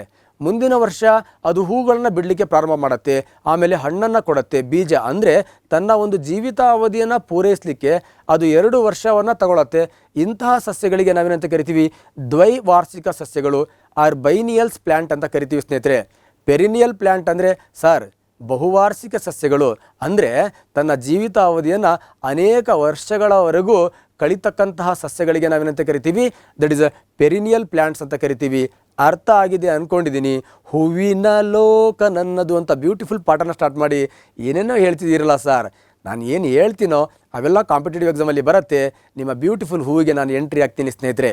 ನೋಡಿ, ಯಾರೆಲ್ಲ ನಿಮ್ಮ ಲೈಫಲ್ಲಿ ಹೂವನ್ನು ನೋಡಿಲ್ಲ ಒಂದು ಸತಿ ಹೂವನ್ನು ನೋಡ್ಕೊಳ್ಳಿ. ಇದು structure of flower. So already ನಾನು ಸಸ್ಯಗಳಲ್ಲಿ ಲೈಂಗಿಕ ರೀತಿಯ ಸಂತಾನೋತ್ಪತ್ತಿ ಅಂತಕ್ಕಂಥ ಟಾಪಿಕನ್ನು ನಾವು ಸ್ಟಡಿ ಮಾಡೋದ್ರಿಂದ ಸರ್ ಈ ಹೂ ಗಂಡು ಹೂನ ಹೆಣ್ಣು ಹೂನ ಅಂತ. ಸೊ ಸ್ನೇಹಿತರೆ, ಗಂಡು ಹೂನ ಹೆಣ್ಣು ಹೂನ ಅಂತ ಈ ಹೂವನ್ನು ಐಡೆಂಟಿಫೈ ಮಾಡೋ ಮುಂಚೆ ನಿಮಗೆ ಗಂಡು ಹೂ ಮತ್ತು ಹೆಣ್ಣು ಹೂವನ್ನು ಬ್ಯೂಟಿಫುಲ್ಲಾಗಿ ತೋರಿಸ್ಬಿಡ್ತೀನಿ. ನೀವೊಂದು ಫ್ಲವರನ್ನು ನೋಡಿ, ಈಗ ನಿಮ್ಮ ಮನೆ ಸುತ್ತ ಅಥವಾ ಎಲ್ಲೋ ನಿಮಗೊಂದು ಫ್ಲವರ್ ಸಿಗುತ್ತೆ, ಆ ಫ್ಲವರನ್ನು ಸ್ವಲ್ಪ ನೋಡಿ. ಈ ಕಾಂಡದ ಹೂವು ಕಾಂಡದ ಮಾರ್ಪಾಡು ಅಂತ ಕರಿತೀವಿ. ಈ ಕಾಂಡದ ಮಾರ್ಪಾಡು ಏನಪ್ಪ ಅಂದರೆ ತೊಟ್ಟು. ಸೊ ಆ ತೊಟ್ಟುವಿನ ಮೇಲೆ ಏನಿರುತ್ತೆ ಅಂದರೆ ಪುಷ್ಪಪೀಠ, ರಿಸೆಪ್ಟಿಕಲ್ ಇರುತ್ತೆ. ಆ ರಿಸೆಪ್ಟಿಕಲ್ನ ಮೇಲೆ, ಆ ಪುಷ್ಪಪೀಠದ ಮೇಲೆ ದಟ್ ಈಸ್ ಫಿಲಮೆಂಟ್ ಅಂತ ಕರಿತೀವಿ. ಕೇಸರ ದಂಡ ಮತ್ತು ಕೇಸರ, ಫಿಲಮೆಂಟ್ ಮತ್ತು ಆಂತರ್ ಇತ್ತು ಅಂದರೆ ಆ ಸಸ್ಯವನ್ನು ನಾವೇನಂತ ಕರಿತೀವಿ. ನೋಡಿ ಸಿಂಪಲ್, ಆ ಸಸ್ಯವನ್ನು ಆ ಹೂವನ್ನು ನಾವೇನಂತ ಕರಿತೀವಿ, ಗಂಡು ಹೂವು, ಮೇಲ್ ಫ್ಲವರ್ ಅಂತ ಕರಿತೀವಿ ಸ್ನೇಹಿತರೆ. ಅದೇ ರೀತಿ ನಾವೇನು ಸಸ್ಯ ಇದೆಯಲ್ವಾ, ಆ ಸಸ್ಯದಲ್ಲಿರ್ತಕ್ಕಂಥ ಹೂ ಇದೆಯಲ್ವಾ, ಏನು ಹೂವಿನ ತೊಟ್ಟು ಅಂತ ಕರಿತೀವಿ, ಪುಷ್ಪಪೀಠ ಅಂತ ಕರಿತೀವಿ. ಇಲ್ಲಿ ನೋಡಿ ಬ್ಯೂಟಿಫುಲ್ ಓವರಿ, ಅಂಡಾಶಯ, ನೆಕ್ಸ್ಟ್ ಸ್ಟೈಲ್, ನೆಕ್ಸ್ಟ್ ಸ್ಟಿಗ್ಮಾ. ಈ 3 ಪಾರ್ಟ್ ಯಾವ ಹೂವಲ್ಲಿ ಕಂಡು ಬರುತ್ತೋ ಆ ಹೂವನ್ನು ನಾವೇನಂತ ಕರಿತೀವಿ, ಹೆಣ್ಣು ಹೂ ಅಂತ ಕರಿತೀವಿ ಸ್ನೇಹಿತರೆ. ಸರ್ ಹಾಗಾದರೆ ಗಂಡು ಹೂವಿನ ಭಾಗ ಕೇಸರ ದಂಡ, ಕೇಸರವನ್ನು ಗಂಡು ಹೂ ಅಂತ ಕರಿತೀವಿ. ಹೆಣ್ಣು ಹೂವಿನ ಭಾಗ ಸಿಂಪಲ್ ಸರ್, ಅಂಡಾಶಯ, ಶಲಾಕನಳಿಕೆ, ಶಲಾಕಾಗ್ರ. ಇಂಗ್ಲೀಷ್ನಲ್ಲಿ ಓವರಿ, ಸ್ಟೈಲ್, ಸ್ಟಿಗ್ಮಾ ಇದು ಫೀಮೇಲ್ ಫ್ಲವರ್ನ ಪಾರ್ಟ್ಸ್ಗಳು. ಫಿಲಮೆಂಟ್ ಮತ್ತು ಆಂಥರ್ ಏನಿದೆ ಇದು ಮೇಲ್ ಫ್ಲವರ್ನ ಬ್ಯೂಟಿಫುಲ್ ಆಗಿರ್ತಕ್ಕಂಥ ಪಾರ್ಟ್ಗಳು ಸ್ನೇಹಿತರೆ. ಸೊ ಸ್ನೇಹಿತರೆ, ಈ ಸ್ಲೈಡನ್ನು ನೋಡಿದಾಗ ಇದರಲ್ಲಿ ಮತ್ತೆ ಬೇರೆ ಬೇರೆ ಪ್ರಶ್ನೆಗಳು ಕೂಡ ಅರೈಸ್ ಆಗುತ್ತೆ. ಸರ್ ಬೇರೆ ಪ್ರಶ್ನೆಗಳೇನು ಅರೈಸ್ ಆಗುತ್ತೆ? ಏನಿಲ್ಲ, ಈ ಗಂಡು ಹೂ ಇದೆಯಲ್ವಾ, ಈ ಗಂಡು ಹೂವಲ್ಲಿ ಎರಡು ಭಾಗಗಳು ಕಂಡುಬರುತ್ತೆ ನಿಮಗೆ. ಒಂದು ಕೇಸರ ಮತ್ತು ಕೇಸರ ದಂಡ, ಫಿಲಮೆಂಟ್ ಮತ್ತು ಆಂಥರ್. ಈ ಕೇಸರ ಮತ್ತು ಕೇಸರ ದಂಡವನ್ನು ಒಟ್ಟಾಗಿ ನಾವು ಏನಂತ ಕರಿತೀವಿ ಅಂದರೆ ಸ್ಟೆಮೆನ್ಸ್ ಅಂತ ಕರಿತೀವಿ ಸ್ನೇಹಿತರೆ. One of the very very important, stamens ಅಂತ ಕರಿತೀವಿ. ಸ್ಟೆಮೈನಾ ಅಂದರೆ ಸ್ಟೆಮೆನ್ಸ್. ಅದೇ ರೀತಿ ಈ ಹೂವಿನ ಹೆಣ್ಣು ಭಾಗ ಇದೆಯಲ್ವಾ, ಈ ಹೆಣ್ಣು ಭಾಗದಲ್ಲಿ ಅಂಡಾಶಯ ಇದೆ, ನೆಕ್ಸ್ಟ್ ಸ್ಟೈಲ್ ಶಲಾಕ ನಳಿಕೆ ಇದೆ, ನೆಕ್ಸ್ಟ್ ಸ್ಟಿಗ್ಮಾ ಇದೆ, ದಟ್ ಈಸ್ ಶಲಾಕಾಗ್ರ ಇದೆ. ಏನು ಈ ಹೂವಿನ ಹೆಣ್ಣು ಹೂವಿನ ಈ ಮೂರು ಭಾಗಗಳಿದೆಯಲ್ವಾ, ಈ ಮೂರು ಭಾಗಗಳನ್ನು ಒಟ್ಟಾಗಿ ನಾವು ಏನಂತ ಕರಿತೀವಿ ಅಂದರೆ ಕಾರ್ಪೆಲ್ ಅಂತ ಕರಿತೀವಿ ಸ್ನೇಹಿತರೆ, ಪಿಸ್ಟಿಲ್ ಅಂತ ಕರಿತೀವಿ. ಕಾಂಪಿಟೇಟಿವ್ ಎಕ್ಸಾಮಲ್ಲಿ ಬರುತ್ತೆ ಕ್ವಶನ್ಸು. ಹಾಗೆ ಕಾರ್ಪೆಲ್ ಎಂಬುದು ಹೂವಿನ ಯಾವ ಭಾಗ? ಆಪ್ಷನ್ ಎ ಗಂಡು ಹೂವಿನ ಭಾಗ, ಹೆಣ್ಣು ಹೂವಿನ ಭಾಗ. ಈ ಥರ ಎಕ್ಸಾಮಲ್ಲಿ ಪ್ರಶ್ನೆಗಳು ಬರುತ್ತೆ. ಅಥವಾ ಕಾರ್ಪೆಲ್ ಎಂದರೆ ಬರೀ ಓವರಿ ಆಗಿದೆ, ಬರೀ ಸ್ಟೈಲ್ ಆಗಿದೆ, ಬರೀ ಸ್ಟಿಗ್ಮಾವಾಗಿದೆ, ಇವು ಮೂರು ಸೇರಿ ಆಗಿದೆ. ಈ ಥರ ಕಾಂಪಿಟೇಟಿವ್ ಎಕ್ಸಾಮಲ್ಲಿ ಬರುತ್ತೆ. ಕಾರ್ಪೆಲ್ ಪಿಸ್ಟಲ್ ಅಂದರೆ stigma plus style plus ovary. So ಸ್ನೇಹಿತರೆ, ಅದೇ ರೀತಿ ಸ್ಟೆಮೆನ್ಸ್ ಅಂದರೆ ಫಿಲಮೆಂಟ್ ಮತ್ತು ಆ್ಯಂಥರನ್ನು ನಾವೆಂತ ಕರಿತೀವಿ? ಸ್ಟೆಮೆನ್ಸ್ ಅಂತ ಕರಿತೀವಿ. ಹಾಗಾದರೆ ಹೂವಿನ ಗಂಡು ಭಾಗಗಳು ನೆಕ್ಸ್ಟ್ ಹೆಣ್ಣು ಹೂವಿನ ಭಾಗಗಳು ಅರ್ಥ ಆದ ನಂತರ ನೀವು ಎರಡೂ ಸೇರಿಸಿರ್ತಕ್ಕಂತಹ ಈ ಫ್ಲವರ್ನ ನೋಡಿ, that is bisexual flower or ದ್ವಿಲಿಂಗಿ ಹೂವು ಅಂತ ಕರಿತೀವಿ ಸ್ನೇಹಿತರೆ. ಹಾಗಾದರೆ ಈ ದ್ವಿಲಿಂಗಿ ಹೂವನ್ನು ಮತ್ತೊಂದು ಸತಿ ನೀವು ಎರಡು ಕೂಡಿಸಿ ನೋಡಿ. ಓ ಸರ್, ದಟ್ ಈಸ್ ಸಿಂಪಲ್ ಆಗಿ ಪೆಡಿಕಲ್ ಇದೆ, ಹೂವಿನ ತೊಟ್ಟು ಇದೆ, ತೊಟ್ಟಿನ ಮೇಲೆ ದಟ್ ಈಸ್ ಪುಷ್ಪ ಪೀಠ ಇದೆ, ಪೀಠದ ಮೇಲೆ ಬ್ಯೂಟಿಫುಲ್ ಹೂವಿನ ಹೆಣ್ಣು ಭಾಗ ಅಂಡಾಶಯ ಇದೆ, ಅಂಡಾಶಯದಿಂದ ಒಂದು ಬ್ಯೂಟಿಫುಲ್ ಸ್ಟೈಲ್ ಹೊರಟಿದೆ, ಸ್ಟೈಲ್ನ ಮೇಲೆ ಸ್ಟಿಗ್ಮಾ ಇದೆ. ಇದು ಹೂವಿನ ಹೆಣ್ಣು ಭಾಗ. ಈ ಹೆಣ್ಣು ಭಾಗವನ್ನು ರಕ್ಷಣೆ ಮಾಡಲಿಕ್ಕೆ ಪಾಪ ಅದರ ಸುತ್ತಲೂ ಏನಿದೆ ಅಂತ ಕೇಳಿದ್ರೆ ಫಿಲಮೆಂಟ್ ಕೇಸರ ದಂಡ ಇದೆ, ಅದರ ಮೇಲೆ ಕೇಸರ ಕಂಪ್ಲೀಟ್ ಕಂಡು ಬರುತ್ತೆ ಸ್ನೇಹಿತರೆ. ಹಾಗಾಗಿ ನಮ್ಮ ಏನು ಹೂವಿದೆ, ಹೂವಿನ ಅತ್ಯಂತ ಒಳ ಆವರ್ತದಲ್ಲಿ ಹೆಣ್ಣು ಭಾಗ ಇರುತ್ತೆ, ಅದರ ಸುತ್ತಲಿನ ಆವರ್ತದಲ್ಲಿ ಗಂಡು ಭಾಗ ಇರುತ್ತೆ, ಅದರ ಸುತ್ತ ಮತ್ತೇನಪ್ಪ ಅಂದರೆ ಪುಷ್ಪದಳಗಳು ಇರುತ್ತೆ ಸ್ನೇಹಿತರೆ, ಕರೋಲ್ಲಗಳು ಇರುತ್ತೆ. ಹಾಗಾದರೆ ಈ ಪುಷ್ಪದಳಗಳು ಹೂವಿನ ಹೆಣ್ಣು ಭಾಗನ ಹೂವಿನ ಗಂಡು ಭಾಗನ ಅಂತ ಕೇಳಿದ್ರೆ, ಎಕ್ಸಾಂಪಲ್, ನಾನು ಡ್ರೆಸ್ ಹಾಕಿರ್ತಕ್ಕಂಥದ್ದು ಗಂಡು ಡ್ರೆಸ್ಸಾ ಹೆಣ್ಣು ಡ್ರೆಸ್ಸಾ ಅಥವಾ ಡ್ರೆಸ್ ಏನಕ್ಕೆ ಹಾಕ್ತೇವೆ? One of the very very important. Sir, ತುಂಡು ಬಟ್ಟೆ ಸಾಕು ನನ್ನ ಮಾನ ಮುಚ್ಚೋಕೆ. ನೋ, ಮಾನ ಮುಚ್ಚೋಕೆ ತುಂಡು ಬಟ್ಟೆ ಅಂದರೆ ಗೋಣಿಚೀಲನೂ ಹಾಕೋಬೋದಲ್ವಾ? ಆದರೂ ಅಂಗಡಿಗೆ ಹೋಗಿ ಗಂಟೆಗಟ್ಟಲೆ ಶಾಪಿಂಗ್ ಮಾಡಿ ನಮಗೆ ಆ ಬಟ್ಟೆಗಳನ್ನು ತರ್ತೀವಿ ಅಂದರೆ ನಾವು ಇನ್ನೊಬ್ರಿಗೆ ಚೆನ್ನಾಗಿ ಕಾಣಬೇಕು ಅಂತ. ಅರ್ಥಾತ್ ಈ ಬಟ್ಟೆಗಳನ್ನು ಯಾಕೆ ಹಾಕ್ತೀವಿ ಅಂದರೆ ಆಕರ್ಷಣೆಗಾಗಿ ಹಾಕ್ತೀವಿ. ಅದೇ ರೀತಿ ಈ ಹೂವಿಗೆ ಆಕರ್ಷಣೆ ಬೇಕು. ಆ ಹೂವಿಗೆ ಆಕರ್ಷಣೆಯನ್ನು ಕೊಡಲಿಕ್ಕೆ ಭಗವಂತ ಈ ಹೂವಿಗೆ ಏನನ್ನು ಕೊಡ್ತಾನೆ ಅಂದರೆ ದಟ್ ಈಸ್ ಕರೋಲ್ಲ, ಪುಷ್ಪ ದಳಗಳನ್ನು ಕೊಡ್ತಾನೆ ಸ್ನೇಹಿತರೆ. ಸರ್, ಹಾಗಾದರೆ ಈ ಹೂವಿಗೆ ಆಕರ್ಷಣೆ ಏನಕ್ಕೆ ಬೇಕು ಅಂದರೆ ತನ್ನ ಸಂತಾನೋತ್ಪತ್ತಿಯನ್ನು ಮುಂದಕ್ಕೆ ಒರೆಸ್ಕೊಳ್ಳಿಕ್ಕೆ ಈ ಪುಷ್ಪದಳಗಳು ಬೇಕು. ಏಕೆ ಬೇಕು ಅನ್ನೋದನ್ನು ಮುಂದಿನ ಸ್ಲೈಡಲ್ಲಿ ಹೇಳ್ತೀನಿ ಸ್ನೇಹಿತರೆ. ಈ ಥರ ಹೂವಿನ ಹೆಣ್ಣು ಭಾಗ ಮತ್ತು ಗಂಡು ಭಾಗ ಒಟ್ಟಾಗಿ ಇರತಕ್ಕಂಥ ಈ ಹೂವನ್ನು ನಾವೇನಂತ ಕರಿತೀವಿ? ಬೈಸೆಕ್ಷುವಲ್ ಫ್ಲವರ್ ಆರ್ ದ್ವಿಲಿಂಗಿ ಹೂವು ಅಂತ ಕರಿತೀವಿ ಸ್ನೇಹಿತರೆ. ಅರ್ಥ ಆಗಿದೆ ಅಂತ ಅನ್ಕೋತೀನಿ. ಸರ್, ಇದೊಂಥರ ಈ ಕಂಪ್ಯೂಟರಲ್ಲಿರೋ ಚಿತ್ರ ಥರ ಇದೆ. ಈ ಲೈವಲ್ಲಿ ನೋಡ್ಕೊಳ್ಳಿ. ಎಕ್ಸಾಂಪಲ್, ದಟ್ ಈಸ್ ಕುಂಬಳಕಾಯಿ ಒಂದು ಬಳ್ಳಿ ನೋಡಿ, ಅದರಲ್ಲಿ ಗಂಡು ಹೂನೇ ಬೇರೆ ಥರ ಇದೆ, ಹೆಣ್ಣು ಹೂನೇ ಬೇರೆ ಥರ ಇದೆ. ಸೂಕ್ಷ್ಮವಾಗಿ ಗಮನಿಸಿ ನೋಡಿ. ಇಲ್ಲಿ ದಟ್ ಈಸ್ ಫೀಮೇಲ್ ಫ್ಲವರ್ ಅಂತ ಕರಿತೀವಿ, ಇಲ್ಲಿ ನಿಮಗೆ ಶಲಾಕಾಗ್ರ ಕಂಡು ಬರುತ್ತೆ. ನೆಕ್ಸ್ಟ್ ಮೇಲ್ ಫ್ಲವರ್ ಅಂತ ಕರಿತೀವಿ, ಇಲ್ಲಿ ನಿಮಗೆ ಏನು ಕಂಡು ಬರುತ್ತೆ ಅಂದರೆ ದಟ್ ಈಸ್ ದ ಕೇಸರಗಳು, ಸ್ಟೆಮೆನ್ಸ್ ಕಂಡು ಬರುತ್ತೆ ಸ್ನೇಹಿತರೆ. ಹಾಗಾದರೆ ಈ ಕೇಸರವನ್ನು ಹೊಂದಿರತಕ್ಕಂತಹ ಈ ಕುಂಬಳಕಾಯಿ ಬಳ್ಳಿಲಿರ್ತಕ್ಕಂಥ ಈ ಹೂವನ್ನು ಗಂಡು ಹೂ ಅಂತ ಕರಿತೀವಿ. ಶಲಾಕಾಗ್ರವನ್ನು ಹೊಂದಿರತಕ್ಕಂತಹ ಈ ಕುಂಬಳಕಾಯಿಲಿರ್ತಕ್ಕಂಥ ಈ ಹೂವನ್ನು ಹೆಣ್ಣು ಹೂ ಅಂತ ಕರಿತೀವಿ. ನಿಮಗೆ ಅರ್ಶನ ಕಂಡಾಗ ಎಲ್ಲ ಹೂ ಒಂದೇ ಅಂದ್ಕೊಂಡಿದ್ದೀರಿ. ಒಂದು ಸತಿ ಬಳ್ಳಿ ಬ್ಯೂಟಿಫುಲ್ಲಾಗಿ ಬಿದ್ದಿರುತ್ತೆ, ಅದನ್ನು ನೋಡಿ ಓ ಇದು ಗಂಡು ಹೂ, ಇದು ಹೆಣ್ಣು ಹೂ, ಎರಡು ಬೇರೆ ಬೇರೆ ಬೇರೆ ಇದೆ. ಹಾಗಾಗಿ ಇಲ್ಲಿ ಯಾವ ರೀತಿಯ ಹೂಗಳು ಕಂಡು ಬರುತ್ತೆ ಅಂತ ಕೇಳಿದ್ರೆ ದಟ್ ಈಸ್ ದ ಯೂನಿಸೆಕ್ಸುವಲ್ ಅಂದರೆ ಏಕಲಿಂಗಿ ಹೂಗಳು ಕಂಡು ಬರುತ್ತೆ ಸ್ನೇಹಿತರೆ. ಮತ್ತು ಈಗ ಗುಲಾಬಿ ಇರ್ಬೋದು, ಮಲ್ಲಿಗೆ ಇರ್ಬೋದು, ದಾಸವಾಳ ಇರ್ಬೋದು, ಸಂಪಿಗೆ ಇರ್ಬೋದು. ಸರ್, ದಟ್ ಈಸ್ ಇವೆಲ್ಲವೂ ಕೂಡ ಬೈಸೆಕ್ಷುವಲ್ ಫ್ಲವರ್. ಸೊ ಅದರ ಬಗ್ಗೆ ಮಾಹಿತಿಯನ್ನು ಮತ್ತೆ ನಿಮ್ಮ ಜೊತೆಗೆ ಚರ್ಚೆ ಮಾಡ್ತಾ ಬರ್ತೀನಿ ಸ್ನೇಹಿತರೆ.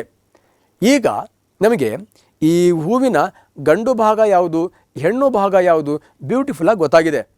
ಸೊ ಗೊತ್ತಾಗಿದ ಮೇಲೆ ಸರ್, ಈ ಗಂಡು ಮತ್ತು ಹೆಣ್ಣು ಭಾಗಗಳಲ್ಲಿರ್ತಕ್ಕಂಥ ಯಾವ ಭಾಗಗಳು ಅಥವಾ ಯಾವ ವಸ್ತುಗಳಿಂದ ಈ ಪರಾಗ ಅಂದರೆ ಈ ಸಂತಾನೋತ್ಪತ್ತಿ ನಡೆಯುತ್ತೆ?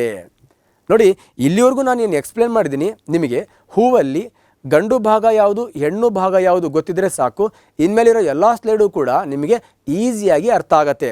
ಸೊ ಈ ಚಿತ್ರ ನೋಡಿದರೆ ಗೊತ್ತಾಗತ್ತೆ, ಸರ್ ನಮ್ಮ ಹೂವಿನ ಒಳ ಆವರ್ತದಲ್ಲಿ ಬ್ಯೂಟಿಫುಲ್ಲಾಗಿ ಹೂವಿನ ಹೆಣ್ಣು ಭಾಗ ಇದೆ, ಅದರ ಸುತ್ತಲೂ ಹೂವಿನ ಗಂಡು ಭಾಗ ಕೇಸರ ಇದೆ. ಸೊ ಸ್ನೇಹಿತರೆ, ಒಂದು ಹೂವನ್ನು ತಗೊಂಡು ಆ ಕೇಸರನ್ನು ಸರಿಯಾಗಿ ಮುಟ್ಟಿ ಸ್ವಲ್ಪ ನೀವು ಕೈಯನ್ನು ಫೀಲ್ ಮಾಡ್ಕೊಳ್ಳಿ. ಅದ್ರ ಮೇಲೆ ಹಳದಿ ಪೌಡ್ರುಗಳು ಕಂಡುಬರುತ್ತೆ. ಆ ಹಳದಿ ಪೌಡ್ರ್ ಇದೆಯಲ್ವಾ, ಆ ಪೌಡ್ರನ್ನು ನಾವೇನಂತ ಕರಿತೀವಿ? ಪೋಲನ್ ಗ್ರೈನ್ಸ್ ಅಂತ ಕರಿತೀವಿ, ಪರಾಗ ರೇಣುಗಳು ಅಂತ ಕರಿತೀವಿ. ಎಕ್ಸಾಂಪಲ್, ಗಂಡು ಸಂತಾನೋತ್ಪತ್ತಿ ವ್ಯೂಹದಲ್ಲಿ ವೀರ್ಯಾಣುಗಳು ಹೇಗೆ ಉತ್ಪತ್ತಿಯಾಗತ್ತೋ ಹಾಗೆ ಹೂವಿನ ಗಂಡು ಭಾಗವಾಗಿರ್ತಕ್ಕಂತಹ ಕೇಸರದ ಮೇಲೆ ವೀರ್ಯಾಣುಗಳ ಹಾಗೆ ಪರಾಗ ರೇಣುಗಳು ಇರುತ್ತೆ ಸ್ನೇಹಿತರೆ. ಅಲ್ಲಿ ಗಂಡು ಸಂತಾನೋತ್ಪತ್ತಿ ವ್ಯೂಹದಿಂದ ಪರಾಗ ರೇಣು ಹೆಣ್ಣು ಸಂತಾನೋತ್ಪತ್ತಿ ವ್ಯೂಹಕ್ಕೆ ಹೇಗೆ ಟ್ರಾನ್ಸ್ಫರ್ ಆಗತ್ತೋ ಹಾಗೆ ಇಲ್ಲಿ ಹೂವಿನ ಗಂಡು ಭಾಗವಾಗಿರ್ತಕ್ಕಂಥ ಕೇಸರದಿಂದ ಪರಾಗ ರೇಣುಗಳು ಅದೇ ಹೂವಿನ ಅಥವಾ ಬೇರೊಂದು ಹೂವಿನ ಶಲಾಕಾಗ್ರ ಅಂದರೆ ಹೆಣ್ಣು ಭಾಗವಾಗಿರ್ತಕ್ಕಂಥ ಶಲಾಕಾಗ್ರಕ್ಕೆ ವರ್ಗಾವಣೆ ಆಗತ್ತೆ. ಅರ್ಥಾತ್ ಸ್ನೇಹಿತರೆ, ಹೂವಿನ ಗಂಡು ಭಾಗದ ಕೇಸರದಿಂದ ಪರಾಗ ರೇಣುಗಳು ಶಲಾಕಾಗ್ರಕ್ಕೆ ವರ್ಗಾವಣೆ ಆಗುವ ಕ್ರಿಯೆಗೆ ನಾವೇನಂತ ಕರಿತೀವಿ ಅಂತ ಕೇಳಿದ್ರೆ ಪರಾಗಸ್ಪರ್ಶ ಕ್ರಿಯೆ ಅಂತ ಕರಿತೀವಿ, ಪಾಲಿನೇಷನ್ ಅಂತ ಕರಿತೀವಿ. ಈ ಪರಾಗಸ್ಪರ್ಶ ಕ್ರಿಯೆಯಲ್ಲಿ ಎರಡು ವಿಧ, ಒಂದು ಸೆಲ್ಫ್ ಪಾಲಿನೇಷನ್, ಇನ್ನೊಂದು ಕ್ರಾಸ್ ಪಾಲಿನೇಷನ್. ಸ್ವಕೀಯ ಪರಾಗಸ್ಪರ್ಶ ಮತ್ತು ಪರಕೀಯ ಪರಾಗಸ್ಪರ್ಶ. ಕಾಂಪಿಟೇಟಿವ್ ಎಕ್ಸಾಮಲ್ಲಿ ಬರ್ಬೋದು, ಸರ್ ಎಕ್ಸಾಂಪಲ್ ಯಾವುದೋ ಒಂದು ಇಳುವರಿ ಅಥವಾ ಸಸ್ಯಗಳಿಂದ ಹೆಚ್ಚಿನ ಇಳುವರಿಯನ್ನು ಪಡೆಯಲು ಸ್ವಕೀಯ ಪರಾಗಸ್ಪರ್ಶ ಕ್ರಿಯೆಗೆ ಒಳಪಡಿಸ್ಬೇಕಾ, ಏನು ಪರಕೀಯ ಪರಾಗಸ್ಪರ್ಶ ಕ್ರಿಯೆಗೆ ಒಳಪಡಿಸ್ಬೇಕಾ ಅಂತ. ಪರಕೀಯ ಪರಾಗಸ್ಪರ್ಶ ಕ್ರಿಯೆಗೆ ಒಳಪಡಿಸಿದರೆ ಆ ಸಸ್ಯಗಳಿಂದ ಬರ್ತಕ್ಕಂಥ ಇಳುವರಿಯ ಪ್ರಮಾಣ ಏನಾಗಿರುತ್ತೆ? ಜಾಸ್ತಿ ಇರುತ್ತೆ ಸ್ನೇಹಿತರೆ. ಪರಾಗಸ್ಪರ್ಶ ಕ್ರಿಯೆ ಅಂದರೆ ಅರ್ಥ ಆಗಿದೆ ಅಂತ ಅನ್ಕೋತೀನಿ. ಸೊ ಪರಾಗಸ್ಪರ್ಶ ಕ್ರಿಯೆ ಅಂದಮೇಲೆ ಅರ್ಥ ಆಗಿದೆ ಅಂದಮೇಲೆ ಸ್ವಲ್ಪ ಇಲ್ಲಿ ಕಾಂಪಿಟೇಟಿವ್ ಎಕ್ಸಾಮಲ್ಲಿ ಈ ಸ್ಲೈಡಲ್ಲಿ ಆಗಾಗ ಒಂದು ಕ್ವಶನ್ಸ್ ಬರ್ತಾನೆ ಇರುತ್ತೆ. ಏನು ಸರ್ ಕ್ವಶನ್ ಅದು? ಹಾಗಾದರೆ ಸ್ವಕೀಯ ಪರಾಗಸ್ಪರ್ಶ ಪರಕೀಯ ಪರಾಗಸ್ಪರ್ಶ ಅಂದರೆ ಏನು, ಇದ್ರ ಮೇಲೆ ಕಾಂಪಿಟೇಟಿವ್ ಎಕ್ಸಾಮಲ್ಲಿ ಯಾವ ರೀತಿ ಪ್ರಶ್ನೆಗಳು ಬರುತ್ತೆ? ಸೊ ಸಿಂಪಲ್ ಸ್ನೇಹಿತರೆ, ಸ್ವಕೀಯ ಪರಾಗಸ್ಪರ್ಶ ಅಂದರೆ ಮತ್ತೆ ಒಂದು ಬ್ಯೂಟಿಫುಲ್ ಆಗಿರ್ತಕ್ಕಂಥ ಪಿಕ್ಚರನ್ನು ಬ್ರೈನಲ್ಲಿ ಮಾಡಿ. ಹ್ಞೂ ಸರ್, ಹೂವಿನ ಗಂಡು ಭಾಗ ಯಾವುದು? ಕೇಸರದ ಮೇಲೇನಿರುತ್ತೆ? ಪರಾಗರೇಣು. ಹಾಗಾದರೆ ಕೇಸರದ ಮೇಲಿರ್ತಕ್ಕಂತಹ ಪರಾಗರೇಣು ನೋಡಿ, ಕೇಸರ ಇದೆ, ಈ ಕೇಸರದಲ್ಲಿರ್ತಕ್ಕಂತಹ ಪರಾಗರೇಣು ಅಂದರೆ ಒಂದು ಹೂವಿನ ಕೇಸರದಲ್ಲಿರ್ತಕ್ಕಂಥ ಪರಾಗರೇಣು ಅದೇ ಅದೇ ಅದೇ ಹೂವಿನ ಶಲಾಕಾಗ್ರಕ್ಕೆ ವರ್ಗಾವಣೆಯಾದರೆ ಅದನ್ನು ಸ್ವಕೀಯ ಪರಾಗಸ್ಪರ್ಶ. ಯಾವ ರೀತಿಯ ಸ್ವಕೀಯ ಪರಾಗಸ್ಪರ್ಶ ಅಂದರೆ ಅದನ್ನು ನಾವು ಆಟೋಗ್ಯಾಮಿ ಅಂತ ಕರಿತೀವಿ ಸ್ನೇಹಿತರೆ. ಹಾಗಾದರೆ ಆಟೋಗ್ಯಾಮಿ ಅಂದರೆ ಏನಪ್ಪ ಅಂದರೆ ಒಂದೇ ಹೂವಿನಲ್ಲಿ ನಡೀತಕ್ಕಂಥ ಪರಾಗಸ್ಪರ್ಶ ಕ್ರಿಯೆ. ಆ ಒಂದು ಹೂವಲ್ಲಿರ್ತಕ್ಕಂತಹ ಕೇಸರದ ಮೇಲೆ ಇರ್ತಕ್ಕಂತಹ ಪರಾಗರೇಣುಗಳು ಅದೇ ಹೂವಿನ ಶಲಾಕಾಗ್ರಕ್ಕೆ ವರ್ಗಾವಣೆಯಾದರೆ ಅದಕ್ಕೆ ನಾವು ಆಟೋಗ್ಯಾಮಿ ಅಂತ ಕರಿತೀವಿ. ಅದಕ್ಕೆ ಎಕ್ಸಾಂಪಲ್ ಇಂತಹ ಪರಾಗಸ್ಪರ್ಶ ಕ್ರಿಯೆ ಯಾವ್ಯಾವ ಸಸ್ಯಗಳಲ್ಲಿ ಕಂಡುಬರುತ್ತೆ? ನಮ್ಮ ಹೆಸರುಬೇಳೆಯಲ್ಲಿ, ಉದ್ದಿನಕಾಳಲ್ಲಿ, ಕಡಲೆ ಗಿಡ, ಬಟಾಣಿ, ನಮ್ಮ ಪಪಾಯಿನಲ್ಲಿ ಸಾಮಾನ್ಯವಾಗಿ ಈ ಆಟೋಗ್ಯಾಮಿ ಅಂತಕ್ಕಂತಹ ಸ್ವಕೀಯ ಪರಾಗಸ್ಪರ್ಶ ಕ್ರಿಯೆ ಕಂಡುಬರುತ್ತೆ ಸ್ನೇಹಿತರೆ. That is geitonogamy. ಹಾಗಾದರೆ ಗೆಟಿನೋಗ್ಯಾಮಿ ಅಂದರೆ ಏನು? ಸೊ ಸಿಂಪಲ್, ಈಗ ಆಟೋಗ್ಯಾಮಿ ಅರ್ಥ ಆದಮೇಲೆ ಗೆಟಿನೋಗ್ಯಾಮಿ ತುಂಬ ಈಜಿ ಸ್ನೇಹಿತರೆ. ಹಾಗಾದರೆ ಗೆಟಿನೋಗ್ಯಾಮಿ ಅಂದರೆ ಸಿಂಪಲ್, ಒಂದು ಹೂವಿದೆ, ಆ ಹೂವಲ್ಲಿ ಏನು ಕೇಸರ ಇದೆ, ಆ ಕೇಸರದಲ್ಲಿರ್ತಕ್ಕಂತಹ ಪರಾಗರೇಣುಗಳು ಅಥವಾ ಪರಾಗ ಕೋಶದಲ್ಲಿರ್ತಕ್ಕಂಥ ಪರಾಗರೇಣುಗಳು ಅದೇ ಗಿಡದ ಅದೇ ಹೂವಿನ ಶಲಾಕಾಗ್ರ ಅಲ್ಲ, ಅದೇ ಗಿಡದ ಇನ್ನೊಂದು ಹೂವಿನ ಶಲಾಕಾಗ್ರಕ್ಕೆ ವರ್ಗಾವಣೆ ಆದರೆ ಅದಕ್ಕೆ ನಾವೇನಂತ ಕರಿತೀವಿ? ಗೆಟಿನೋಗ್ಯಾಮಿ ಅಂತ ಕರಿತೀವಿ. ಒಟ್ಟಾರೆಯಾಗಿ ಆಟೋಗ್ಯಾಮಿ ಅಂದರೆ ಒಂದೇ ಹೂವಿನಲ್ಲಿ ನಡೀತಕ್ಕಂಥ ಪರಾಗಸ್ಪರ್ಶ ಕ್ರಿಯೆ. ಗೆಟಿನೋಗ್ಯಾಮಿ ಅಂದರೆ ಒಂದೇ ಗಿಡದ ಯಾವುದಾದರೂ ಹೂವಲ್ಲಿ ನಡೀತಕ್ಕಂತಹ ಪರಾಗಸ್ಪರ್ಶ ಕ್ರಿಯೆಗೆ ನಾವೇನಂತ ಕರಿತೀವಿ? ಗೆಟಿನೋಗ್ಯಾಮಿ ಅಂತ ಕರಿತೀವಿ ಸರ್. ಸೊ ಸಿಂಪಲ್, ಆಟೋಗ್ಯಾಮಿ ಮತ್ತು ಗೆಟಿನೋಗ್ಯಾಮಿಯನ್ನು ಒಟ್ಟಾಗಿ ನಾವೇನಂತ ಕರಿತೀವಿ? ಸೆಲ್ಫ್ ಪಾಲಿನೇಷನ್, ಸ್ವಕೀಯ ಪರಾಗಸ್ಪರ್ಶ ಕ್ರಿಯೆ ಅಂತ ಕರಿತೀವಿ ಸ್ನೇಹಿತರೆ. ಕಾಂಪಿಟೇಟಿವ್ ಎಕ್ಸಾಮಲ್ಲಿ ಬರ್ಬೋದು. ಏನು ಸ್ವಕೀಯ ಪರಾಗಸ್ಪರ್ಶ ಎಂದರೆ ಒಂದೇ ಹೂವಲ್ಲಿ ನಡೆಯುತ್ತದೆ, ಒಂದೇ ಗಿಡದ ಯಾವುದಾದರೂ ಹೂವಿನಲ್ಲಿ ನಡೆಯುತ್ತೆ. Which is the right answer? ಒಂದೇ ಗಿಡದ ಯಾವುದಾದರೂ ಹೂವಲ್ಲಿ ಕೂಡ ಈ ಸ್ವಕೀಯ ಪರಾಗಸ್ಪರ್ಶ ನಡೆಯುತ್ತೆ. ಇದು ಅರ್ಥ ಆದಮೇಲೆ that is a cross pollination, that is ಪರಕೀಯ ಪರಾಗಸ್ಪರ್ಶ. ಸೊ ಸಿಂಪಲ್, ಒಂದು ಹೂವಿನ ಕೇಸರದ ಮೇಲೆ ಇರ್ತಕ್ಕಂಥ ಪರಾಗರೇಣುಗಳು ಬೇರೊಂದು ಆ ಗಿಡ ಅಲ್ಲ, ಬೇರೊಂದು ಗಿಡದ ಹೂವಿನ ಶಲಾಕಾಗ್ರಕ್ಕೆ ವರ್ಗಾವಣೆಯಾದರೆ ಇದಕ್ಕೆ ನಾವೇನಂತ ಕರಿತೀವಿ, ಪರಕೀಯ ಪರಾಗಸ್ಪರ್ಶ ಅಂತ ಕರಿತೀವಿ. ಒಂದು ಮೈಂಡ್ ಮ್ಯಾಪ್ ಮಾಡಿ. ಈ ಪರಕೀಯ ಪರಾಗಸ್ಪರ್ಶಕ್ಕೆ example that is allogamy, xenogamy or allogamy ಅಂತಕ್ಕಂಥ ಪರಾಗಸ್ಪರ್ಶ ಕ್ರಿಯೆ ಹೇಗೆ ನಡೆಯುತ್ತೆ? ಎರಡು ಸಸ್ಯಗಳ ಮಧ್ಯೆ ನಡೆಯುತ್ತೆ. ಸೊ ಸಿಂಪಲ್, ಗೆಟಿನೋಗ್ಯಾಮಿ ಅಂತಕ್ಕಂಥ ಪರಾಗಸ್ಪರ್ಶ ಕ್ರಿಯೆ ಹೇಗೆ ನಡೆಯುತ್ತೆ? ಎರಡು ಹೂಗಳ ಮಧ್ಯೆ ನಡೆಯುತ್ತೆ. ಆಟೋಗ್ಯಾಮಿ ಅಂತಕ್ಕಂಥ ಪರಾಗಸ್ಪರ್ಶ ಕ್ರಿಯೆ ಹೇಗೆ ನಡೆಯುತ್ತೆ? ಒಂದೇ ಹೂವಿನಲ್ಲಿ ನಡೆಯುತ್ತೆ. One of the very very important. ಒಂದೇ ಹೂವಲ್ಲಿ ಪರಾಗಸ್ಪರ್ಶ ಕ್ರಿಯೆ ನಡೆಯಿದ್ರೆ ಆಟೋಗ್ಯಾಮಿ, ಎರಡು ಹೂಗಳ ಮಧ್ಯೆ, ಒಂದೇ ಸಸ್ಯದ ಎರಡು ಹೂಗಳ ಮಧ್ಯೆ ಪರಾಗಸ್ಪರ್ಶ ಕ್ರಿಯೆ ನಡೆಯಿದ್ರೆ ಗೆಟಿನೋಗ್ಯಾಮಿ, ಎರಡು ಸಸ್ಯಗಳ ನಡುವೆ ಇರತಕ್ಕಂಥ ಹೂಗಳ ಮಧ್ಯೆ ನಡೆದರೆ ಅದಕ್ಕೆ ನಾವೇನಂತ ಕರಿತೀವಿ, ಆಲೋಗ್ಯಾಮಿ ಆರ್ ಝೀನೋಗ್ಯಾಮಿ ಅಂತ ಕರಿತೀವಿ. ಇವುಗಳನ್ನು ನಾವು ಕ್ರಾಸ್ ಪಾಲಿನೇಷನ್. ಒಂದ್ಸತಿ ಬ್ಯೂಟಿಫುಲ್ ಮೈಂಡ್ ಮ್ಯಾಪ್ ಮಾಡಿ. ಒಂದು ಹೂವಿದೆ, ಹೂವಿನ ಕೇಸರದ ಮೇಲೆ ಗುಯ್ ಅಂತ ಬಂದು ಒಂದು ದುಂಬಿ ಕೂತಿದೆ. ದುಂಬಿಯ ಕಾಲಿಗೆ ಪರಾಗರೇಣುಗಳು ಹತ್ಕೊಂಡಿದೆ. ಈಗ ದುಂಬಿ ಗುಯ್ ಅಂತ ಹೋಗಿ ಅದೇ ಹೂವಿನ ಶಲಾಕಾಗ್ರಕ್ಕೆ ಕೂರ್ತು ಹೊಡಿ ಹಲ್ಗೆ ಆಟೋಗ್ಯಾಮಿ.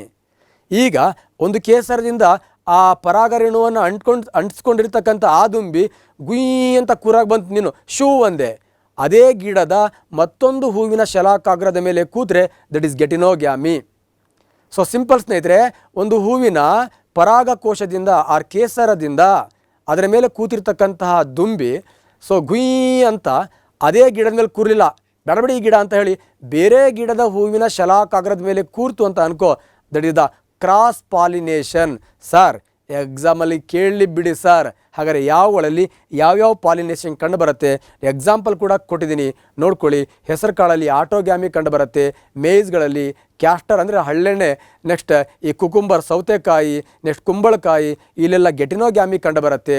ಈ ಬ್ರಾಕೋಲಿ ಮತ್ತು ಆನಿಯನ್ ಇಲ್ಲೆಲ್ಲ ಝೀನೋಗ್ಯಾಮಿ ಆಲೋಗ್ಯಾಮಿ ಕಂಡು ಬರುತ್ತೆ. ಚಿತ್ರನೂ ಅಷ್ಟೇ ಬ್ಯೂಟಿಫುಲ್ ಹಾಕಿದ್ದೀನಿ, ನೋಡ್ಕೊಳ್ಳಿ ಅಂತ ಹೇಳ್ತಾ ನೆಕ್ಸ್ಟ್ ಮತ್ತೊಂದು ಬ್ಯೂಟಿಫುಲ್ ಆಗಿರ್ತಕ್ಕಂಥ ಕಾಂಪಿಟೇಟಿವ್ ಎಕ್ಸಾಮಿಗೆ ಹಾಟ್ ಝೋನ್ ಆಗಿರ್ತಕ್ಕಂಥ ಈ ಪ್ರಶ್ನೆಗೆ ಎಂಟ್ರಿ ಆಗುವ ಸ್ನೇಹಿತರೆ. ನೋಡಿ, ಇಲ್ಲಿ ಪರಾಗಸ್ಪರ್ಶ ಕಾರಕಗಳು ಪಾಲಿನೇಟರ್ಸ್ ಅಂತ ಕರಿತೀವಿ. ಸರ್ ಏನು ಸರ್ ಇದು ಪರಾಗಸ್ಪರ್ಶ ಕಾರಕ ಅಂದರೆ?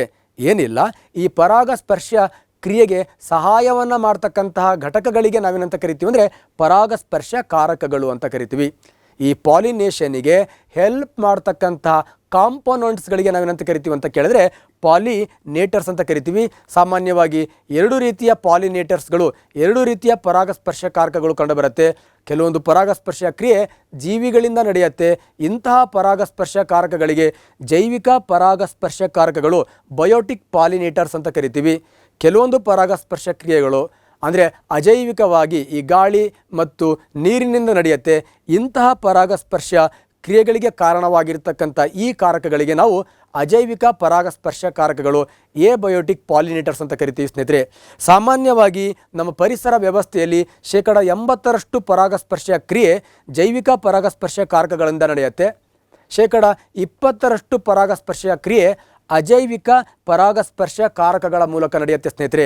ಹಾಗಾದರೆ ಈ ಜೈವಿಕ ಪರಾಗಸ್ಪರ್ಶ ಕಾರಕಗಳಿಗೆ ಎಕ್ಸಾಂಪಲ್ ಎಂಟಮೋಫಿಲಿ ಇರ್ಬೋದು, ಆರ್ನಿಥೋಫಿಲಿ ಇರ್ಬೋದು, ಮಿರ್ಮಿಕೋಫಿಲಿ ಇರ್ಬೋದು, ಕೈರಾಪ್ಟ್ರೋಫಿಲಿ ಇರ್ಬೋದು, ಮಾಲೋಕೋಫಿಲಿ ಇರ್ಬೋದು, ಆಫಿಯೋಫಿಲಿ ಇರ್ಬೋದು. ಇವೆಲ್ಲವುಗಳು ಪ್ರಾಣಿಗಳಿಂದ ಆಗ್ತಕ್ಕಂಥ ಪರಾಗಸ್ಪರ್ಶ ಕ್ರಿಯೆಗಳು. ಹಾಗಾಗಿ ಇವು ಎಲ್ಲವನ್ನು ಒಟ್ಟಾಗಿ ಝೂಫಿಲಿ ಅಂತ ಕರಿತೀವಿ ಸ್ನೇಹಿತರೆ. ಅದೇ ರೀತಿ ಅಜೈವಿಕ ಪರಾಗಸ್ಪರ್ಶಕ ಕಾರಕ ಅಂದರೆ ಗಾಳಿಯಿಂದ ಪರಾಗಸ್ಪರ್ಶ ಕ್ರಿಯೆ ನಡೆದರೆ ಅನಿಮೋಫಿಲಿ ಅಂತ ಕರಿತೀವಿ. ನೀರಿನಿಂದ ಪರಾಗಸ್ಪರ್ಶಕ ಕಾರಕ ನಡೆದರೆ ದಟ್ ಇಸ್ ಹೈಡ್ರೋಫಿಲಿ ಅಂತ ಕರಿತೀವಿ. ಕಾಂಪಿಟೇಟಿವ್ ಎಕ್ಸಾಮಲ್ಲಿ ಕೇಳ್ಬೋದು, ದಟ್ ಇಸ್ ಎಂಟಮೋಫಿಲಿ, ಆರ್ನಿಥೋಫಿಲಿ, ಮಿರ್ಮಿಕೋಫಿಲಿ, ಹೈಡ್ರೋಫಿಲಿ, ಗುಂಪಿಗೆ ಸೇರದ್ದನ್ನು ತೆಗೆಯಿರಿ ಅಂತ ಕೇಳ್ಬೋದು. ಸೊ ಈ ಥರ ಕಾಂಪಿಟೇಟಿವ್ ಎಕ್ಸಾಮಲ್ಲಿ ಯಾವ ಪ್ರಶ್ನೆನಾದರೂ ಕೂಡ ಬರ್ಬೋದು. ಸೊ ಸ್ನೇಹಿತರೆ, ತಲೆಯಲ್ಲಿ ಕೂದಲಿದ್ರೆ ಹೇಗಾದರೂ ಬಾಚ್ಕೋಬೋದು.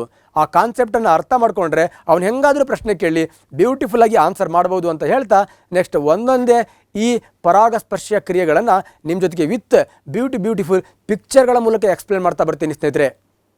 ನೋಡಿ, ಈ ಚಿತ್ರ ನೋಡಿದ್ರೆ ಗೊತ್ತಾಗ್ಬಿಡುತ್ತೆ. ಹೂವಿಂದ ಹೂವಿಗೆ ಹಾರುವ ದುಂಬಿ ಏನೇನೋ ಹೇಳುತ್ತಿದೆ. ಕವಿಗೆ ಈ ಥರ ಕಾಣುತ್ತೆ. ಸೈನ್ಸ್ ಟೀಚರಿಗೆ ಹೂವಿಂದ ಹೂವಿಗೆ ಹಾರುವ ದುಂಬಿಯು ಪರಾಗಸ್ಪರ್ಶ ಕ್ರಿಯೆ ನಡೀತಿದೆ ಎಂದು ಹೇಳುತ್ತಿದೆ. ಓಕೆ, ಅರ್ಥ ಆಗಿದೆ ಅಂತ ಅನ್ಕೋತೀನಿ. ನೋಡಿ, ಇಲ್ಲಿ ಬ್ಯೂಟಿಫುಲ್ ಆಗಿರ್ತಕ್ಕಂಥ ಎರಡು ಹೂ ಇದೆ, ಅಥವಾ ಒಂದೇ ಹೂ ಇರ್ಬೋದು. ಸೊ ಎಕ್ಸಾಂಪಲ್, ಇಲ್ಲಿ ಒಂದು ಜೇನುನೊಣ ಇದೆ. ಈ ಜೇನುನೊಣ ಏನು ಮಾಡಿದೆ, ಆ ಕೇಸರದ ಮೇಲೆ ಕುತ್ಕೊಂಡಿದೆ. ಆ ಜೇನುನೊಣದ ಕಾಲಿಗೆ ಆ ಕೇಸರದ ಮೇಲಿರ್ತಕ್ಕಂಥ ಪರಾಗರೇಣುಗಳು ಮೆತ್ಕೊಂಡಿದೆ. ಆ ಪರಾಗರೇಣುಗಳನ್ನು ಮೆತ್ಕೊಂಡಿರ್ತಕ್ಕಂತಹ ಆ ಜೇನುನೊಣ ಅದೇ ಹೂವಿನ ಶಲಾಕಾಗ್ರಕ್ಕೆ ಹೋಗ್ಬೋದು ಅಥವಾ ಬೇರೊಂದು ಹೂವಿನ ಶಲಾಕಾಗ್ರಕ್ಕೆ ಹೋಗ್ಬೋದು. ಈ ಥರ ಪರಾಗರೇಣುವನ್ನು ಕೇಸರದಿಂದ ಶಲಾಕಾಗ್ರಕ್ಕೆ ವರ್ಗಾವಣೆ ಮಾಡಲಿಕ್ಕೆ ಯಾರು ಸಹಾಯ ಮಾಡ್ತಾರೆ? ಈ ಕೀಟಗಳು ಸಹಾಯ ಮಾಡೋದ್ರಿಂದ ಈ ಕೀಟಗಳನ್ನು ನಾವು ಎಂಟಮೋ ಅಂತ ಕರಿತೀವಿ. ಹಾಗಾಗಿ ಕೀಟಗಳ ಸಹಾಯದಿಂದ ನಡೀತಕ್ಕಂಥ ಈ ಪರಾಗಸ್ಪರ್ಶ ಕ್ರಿಯೆ ಏನಿದೆ, ಇಂತಹ ಪರಾಗಸ್ಪರ್ಶ ಕ್ರಿಯೆಗೆ ನಾವೇನಂತ ಕರಿತೀವಿ ಅಂದರೆ ಎಂಟಮೋಫಿಲಿ ಅಂತ ಕರಿತೀವಿ ಸ್ನೇಹಿತರೆ. One of the very very important. ಹಾಗೆ ಎಂಟಮೋ ಅಂದರೆ ಶಂಕರ್ ಸರ್ ಹೇಳ್ತಾ ಇರ್ತಾರೆ ಕೀಟಮೋ. ಹಾಗೆ ಕೀಟಗಳ ಬಗ್ಗೆ ಅಧ್ಯಯನ ಮಾಡ್ತಕ್ಕಂತಹ ಜೀವಶಾಸ್ತ್ರದ ವಿಭಾಗಕ್ಕೆ ನಾವೇನಂತ ಕರಿತೀವಿ ಅಂತ ಕೇಳಿದ್ರೆ ದಟ್ ಇಸ್ ಕೀಟಮೋಲಜಿ. Sorry entomology, that is study of ಕೀಟಮೋಲಜಿ. ಅರ್ಥ ಆಗಿದೆ ಅಂತ ಅನ್ಕೋತೀನಿ.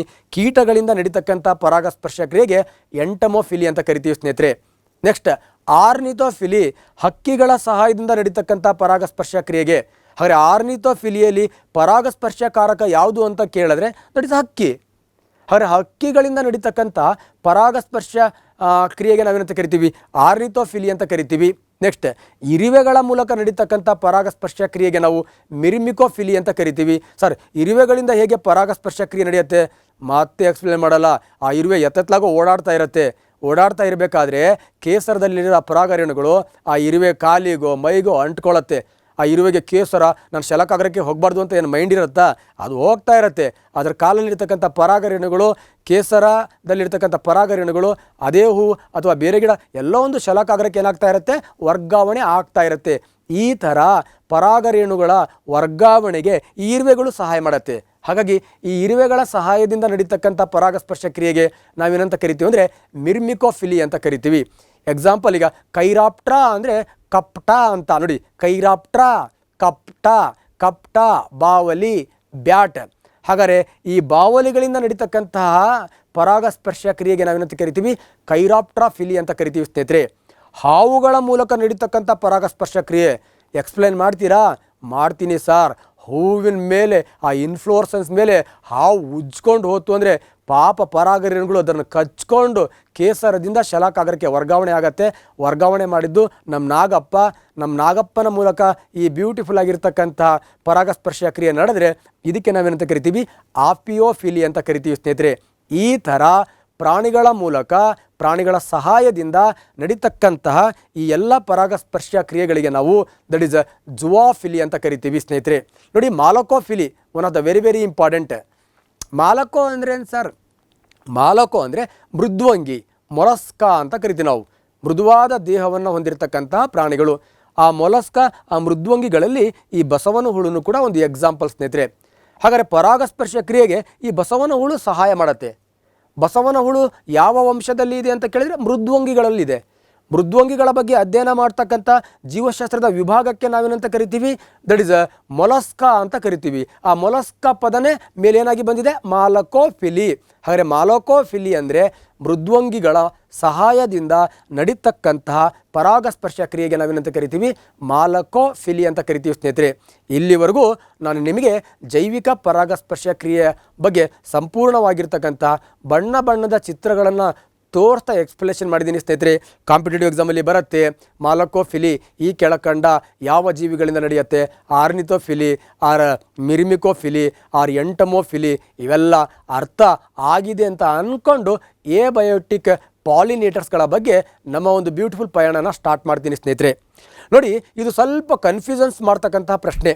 ಅನಿಮೋಫಿಲಿ ನಮ್ಮ ಹುಡುಗರು ಏನು ಮಾಡ್ತಾರೆ ಅಂದರೆ ಕಾಮನ್ ಆಡು ಭಾಷೆಯಲ್ಲಿ ಅನಿಮಲ್ ಅಂದರೆ ಪ್ರಾಣಿ ಅಂತ ಅಂದ್ಕೊಂಡ್ಬಿಟ್ಟಿದ್ದಾರೆ. ನೋ, ಅನಿಮೋ ಅಂದರೆ ದಟ್ ಇಸ್ ಗಾಳಿ ಸ್ನೇಹಿತರೆ. ಹಾಗಾದರೆ ಅನಿಮೋಫಿಲಿ ಅಂದರೆ ಗಾಳಿಯ ಸಹಾಯದಿಂದ ನಡೀತಕ್ಕಂಥ ಪರಾಗಸ್ಪರ್ಶ ಕ್ರಿಯೆ. ಸಾಮಾನ್ಯವಾಗಿ ಈ ಮೆಕ್ಕೆಜೋಳ ಇರ್ಬೋದು, ಈ ಭತ್ತ ಇರ್ಬೋದು, ಒಟ್ಟಾರೆಯಾಗಿ ಈ ಸಣ್ಣ ಸಣ್ಣ ಹೂಗಳನ್ನು ಬಿಡ್ತಕ್ಕಂಥ ಸಸ್ಯಗಳಿದೆಯಲ್ವಾ, ಆ ಸಸ್ಯಗಳ ಮೇಲೆ ಗಾಳಿ ಸ್ವಯಿಂಕಂತ ಬಂದಾಗ ಆ ಗಾಳಿಯ ಸಹಾಯದಿಂದ ಕೇಸರದಲ್ಲಿರ್ತಕ್ಕಂಥ ಪರಾಗರೇಣುಗಳು ಶಲಾಕಾಗರಕ್ಕೆ ವರ್ಗಾವಣೆ ಆಗತ್ತೆ. ಅಯ್ಯೋ, ಕೇಸರದಲ್ಲಿರ್ತಕ್ಕಂಥ ಪರಾಗರೇಣುಗಳು ಶಲಾಕಾಗ್ರಕ್ಕೆ ಯಾರ ಸಹಾಯದಿಂದ ವರ್ಗಾವಣೆ ಆಯಿತು? ಗಾಳಿಯ ಸಹಾಯದಿಂದ ವರ್ಗಾವಣೆ ಆಯಿತು. ಗಾಳಿಗೆ ಏನಂತ ಕರಿತೀವಿ? ಅನಿಮೋ ಅಂತ ಕರಿತೀವಿ. ಇಂತಹ ಗಾಳಿಯ ಸಹಾಯದಿಂದ ನಡೀತಕ್ಕಂಥ ಪರಾಗಸ್ಪರ್ಶ ಕ್ರಿಯೆಗೆ ನಾವೇನಂತ ಕರಿತೀವಿ ಅಂತ ಕೇಳಿದ್ರೆ ಅನಿಮೋ ಫಿಲಿ ಅಂತ ಕರಿತೀವಿ ಸ್ನೇಹಿತರೆ. ಗಾಳಿಯ ವೇಗ ಅನಿಮೋ ಮೀಟರ್. ಅನಿಮೋ ಅಂದರೆ ಗಾಳಿ ನೆನಪಿರಲಿ ಅಂತ ಹೇಳ್ತಾ ನೆಕ್ಸ್ಟ್ ಹೈಡ್ರೋಫಿಲಿ. ಕಮಲದ ಮುಖದೋಳಿ ಕಮಲದ ಕಣ್ಣೋಳಿ ಕಮಲವ ಕೈಯಲ್ಲಿ ಹಿಡಿದೋಳೆ ತಾವರೆಯ ತಲೆಯಲ್ಲಿ ತುಂಬೋಳೆ. ಓಕೆ ಸ್ನೇಹಿತರೆ, ಈ ಬ್ಯೂಟಿಫುಲ್ ನೀರಲ್ಲಿ ಕಂಡು ಬರ್ತಕ್ಕಂಥ ಏನು ಸಸ್ಯಗಳಿದೆ ನೋಡಿ, ಆ ಕಮಲದ ಚಿತ್ರಣ ನೋಡಿ ನಮ್ಮ ಭವ್ಯ ಭಾರತದ ಸಂಸ್ಕೃತಿಯಲ್ಲಿ ಹೇಗಿರುತ್ತೆ ಅಂದರೆ ಸ್ಟಿಗ್ಮಾ ಶಲಾಕಾಗ್ರ ಇಷ್ಟು ಅಗಲ ಇರುತ್ತೆ, ಅದರ ಮೇಲೆ ಲಕ್ಷ್ಮಿ ಕೂತಿರ್ತಾಳೆ, ಅದರ ಸುತ್ತಲೂ ಕೇಸರಗಳು ಮೇಲ್ಗಡೆ ಬಂದಿರುತ್ತೆ. ಸೊ ಮೇಲ್ಗಡೆಯಿಂದ ಏನಾರ ನೀರು ಬಿತ್ತು ಅಂದರೆ ಕೇಸರನ್ನು ಟಚ್ ಮಾಡಿಕೊಂಡು ಆ ಶಲಾಕಾಗ್ರದ ಮೇಲೆ ಕಂಪ್ಲೀಟಾಗಿ ಬೀಳುತ್ತೆ. ಆಗ ಆ ನೀರಿನ ಹನಿಗಳು ಆ ಕೇಸರದಲ್ಲಿರ್ತಕ್ಕಂಥ ಪರಾಗ ರೇಣುಗಳನ್ನು ಶಲಾಕಾಗ್ರಕ್ಕೆ ವರ್ಗಾವಣೆ ಮಾಡಿಬಿಡತ್ತೆ. ಈ ಥರ ನೀರಿನ ಸಹಾಯದಿಂದ ನಡೀತಕ್ಕಂತಹ ಪರಾಗಸ್ಪರ್ಶ ಕ್ರಿಯೆಗೆ ನಾವೇನಂತ ಕರಿತೀವಿ ಅಂತ ಕೇಳಿದ್ರೆ ಹೈಡ್ರೋಫಿಲಿ ಅಂತ ಕರಿತೀವಿ. ನೋಡಿ, pollination of water is called. ನೀರಿನ ಮೂಲಕ ನಡೀತಕ್ಕಂಥ ಪರಾಗಸ್ಪರ್ಶ ಕ್ರಿಯೆಗೆ ಏನಂತ ಕರಿತೀವಿ? ಕೀಟಗಳ ಮೂಲಕ ನಡೀತಕ್ಕಂಥ ಪರಾಗಸ್ಪರ್ಶ ಕ್ರಿಯೆಗೆ ಏನಂತ ಕರಿತೀವಿ? ಇರುವೆಗಳ ಮೂಲಕ ನಡೀತಕ್ಕಂಥ ಪರಾಗಸ್ಪರ್ಶ ಕ್ರಿಯೆಗೆ ಏನಂತ ಕರಿತೀವಿ? ಏನಂತ ಕರಿತೀವಿ ಅಂತ ಕೇಳೋದಲ್ಲ ಸರ್, ಎಕ್ಸಾಮಲ್ಲಿ ಬರಲಿ ಸರ್, ಡೈರೆಕ್ಟ್ ಶೂಟ್ ಮಾಡ್ತೀವಿ ಸರ್. ಇಲ್ಲಿವರೆಗೂ ಈ ಪರಾಗಸ್ಪರ್ಶ ಕ್ರಿಯೆ ಹೇಗೆ ನಡೆಯುತ್ತೆ ಅಂತ ಹೇಳಿದ್ದೀನಿ ಸ್ನೇಹಿತರೆ. ಪರಾಗಸ್ಪರ್ಶ ಕ್ರಿಯೆ ನಂತರ ಆ ಪರಾಗರೇಣು ಎಲ್ಲಿಗೆ ಹೋಗತ್ತೆ, ಏನಾಗತ್ತೆ, ಕಾಯಿ ಹೇಗಾಗತ್ತೆ, ಹಣ್ಣು ಹೇಗಾಗತ್ತೆ, ಮತ್ತೊಂದು ಬ್ಯೂಟಿಫುಲ್ ಬೀಜ ಹೊಸ ಸಸ್ಯನ ಹೇಗೆ ಉಂಟು ಮಾಡುತ್ತೆ ಅಂತಕ್ಕಂಥ ಬ್ಯೂಟಿಫುಲ್ ಮಾಹಿತಿಯನ್ನು ಈ ಸ್ಲೈಡಲ್ಲಿ ಚರ್ಚೆ ಮಾಡ್ತೀನಿ ಸ್ನೇಹಿತರೆ. ನೋಡಿ, ಈ ಕೇಸರದಲ್ಲಿರ್ತಕ್ಕಂತಹ ಪರಾಗರೇಣು ಇರುವೆಯ ಸಹಾಯದಿಂದನೋ, ಕೀಟದ ಸಹಾಯದಿಂದನೋ, ಹಾವಿನ ಸಹಾಯದಿಂದನೋ, ಗಾಳಿಯ ಸಹಾಯದಿಂದನೋ, ನೀರಿನ ಸಹಾಯದಿಂದನೋ, ನಮ್ಮ ಬಾವಲಿಯ ಸಹಾಯದಿಂದನೋ ಸಂಪೂರ್ಣವಾಗಿ ಎಲ್ಲಿಗೆ ತಲುಪತ್ತೆ? ಶಲಾಕಾಗ್ರಕ್ಕೆ ತಲುಪತ್ತೆ ಸ್ನೇಹಿತರೆ. ಆ ಶಲಾಕಾಗ್ರದ ಮೇಲೆ ಒಂದು ಅಂಟು ದ್ರವ ಇರುತ್ತೆ. ಆ ಅಂಟು ದ್ರವ ಆ ಪರಾಗರೇಣುವನ್ನು ಹಿಡ್ಕೊಳ್ಳತ್ತೆ. ಅಲ್ಲಿ ಪರಾಗರೇಣು ಮೊಳಕೆ ಹೊಡಿಲಿಕ್ಕೆ ಸ್ಟಾರ್ಟ್ ಆಗತ್ತೆ.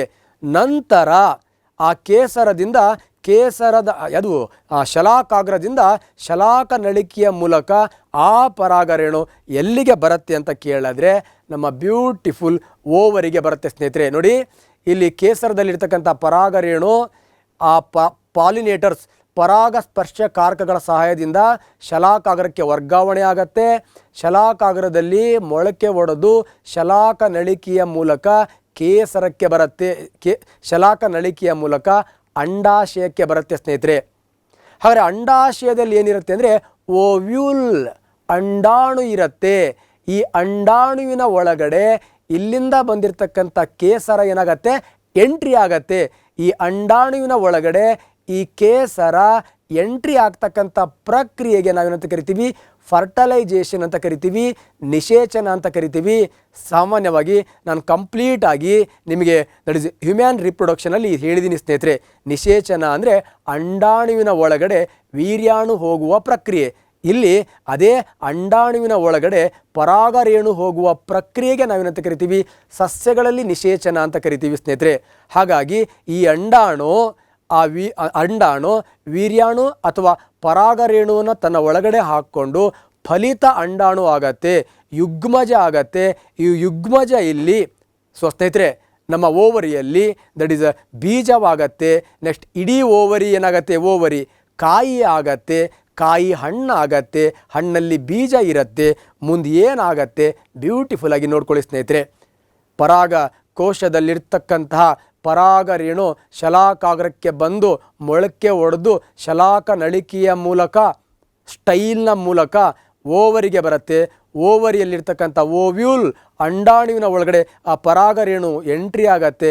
ಇದನ್ನೇ ನಿಷೇಚನ ಅಂತ ಕರಿತೀವಿ. ನಿಷೇಚನ ಆದ ಈ ಓವ್ಯೂಲ್ ಅಂಡಾಣು ಬೀಜ ಆಗತ್ತೆ. ಅದರ ಮೇಲೆ ಈ ಓವರಿ ಕಾಯಾಗತ್ತೆ, ಕಾಯಿ ಹಣ್ಣಾಗತ್ತೆ, ಹಣ್ಣು ಬೀಜವನ್ನು ಹೊಂದಿರುತ್ತೆ. ಆ ಬೀಜ ಬ್ಯೂಟಿಫುಲ್ ಮತ್ತೊಂದು ಸಸ್ಯವನ್ನು ಬ್ಯೂಟಿಫುಲ್ಲಾಗಿ ಬೆಳೆಸುತ್ತೆ ಸ್ನೇಹಿತರೆ. ಒಂದು ಮಜಾ ಡೈಲಾಗ್ ಏನಪ್ಪ ಅಂತ ಕೇಳಿದ್ರೆ, ಈ ಕೇಸರದಲ್ಲಿರ್ತಕ್ಕಂಥ ಪರಾಗರೇಣು ಅಂದರೆ ಈ ಆಂತರಲ್ಲಿರ್ತಕ್ಕಂಥ ಪೋಲನ್ ಗ್ರೈನ್ಸ್ ಸ್ಟಿಗ್ಮಕ್ಕೆ ಬರುತ್ತೆ. ಇದಕ್ಕೆ ಪಾಲಿನೇಷನ್ ಅಂತ ಕರಿತೀವಿ. ಪಾಲಿನೇಷನ್ ಆದ ನಂತರ ಈ ಪರಾಗರೇಣು ಸ್ಟೈಲ್ನ ಮೂಲಕ ಓವರಿಗೆ ಬರುತ್ತೆ. ಓವರಿಗೆ ಬಂದಾಗ ಫರ್ಟಲೈಜೇಷನ್ ಆಯಿತು, ನಿಷೇಚನ ಆಯಿತು, ಅಂಡಾಣುವಿನ ಒಳಗಡೆ ಪರಾಗರೇಣು ಹೋಯಿತು ಅಂತ ಹೇಳ್ತೀವಿ. ಯಾವಾಗ ಅಂಡಾಣುವಿನ ಒಳಗಡೆ ಪರಾಗರೇಣು ಹೋಯಿತೋ ಈ ಹೂವಿನ ಹೆಣ್ಣು ಭಾಗ ಸ್ಟೈಲ್ ಎಲ್ಲ ಕಿತ್ಕೊಂಡು ಹೋಗ್ಬಿಡುತ್ತೆ ಸ್ನೇಹಿತರೆ.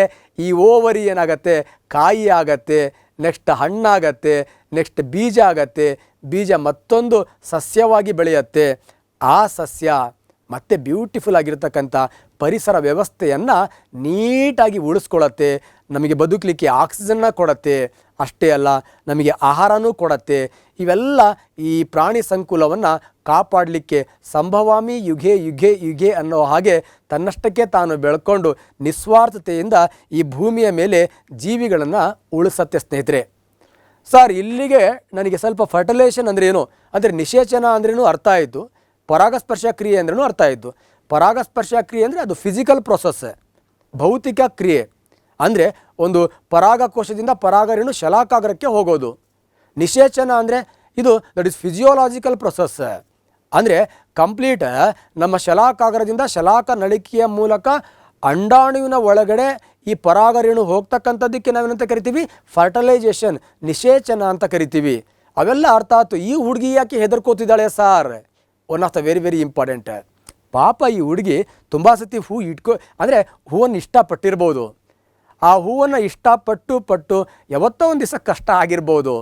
ಆ ಹುಡುಗಿಗೀಗ ಹೂ ತೋರಿಸಿದ್ರೆ ಭಯ ಪಡ್ತಾ ಇದ್ದಾಳೆ.